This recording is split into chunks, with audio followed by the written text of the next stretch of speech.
ఇంకొకడి యొక్క సొత్తును అపహరించాలని అనుకోవటం,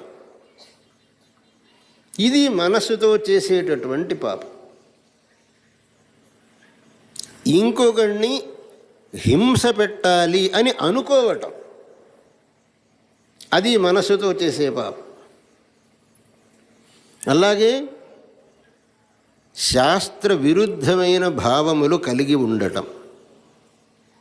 ఏమిటి శాస్త్ర విరుద్ధమైన భావములు కలిగి ఉండటం అని అంటే, శాస్త్రం చెబుతున్నది ఈశ్వరుడు ఉన్నాడు, ఈ సమస్తమైన జగత్తుకు సృష్టి స్థితి సంహారములకు కారణభూతుడైన ఈశ్వరుడు ఉన్నాడు, మనం చేసిన కర్మలకు తగినట్లుగా ఫలమిచ్చేటటువంటి ఈశ్వరుడు ఉన్నాడు అని శాస్త్రం చెబుతున్నది.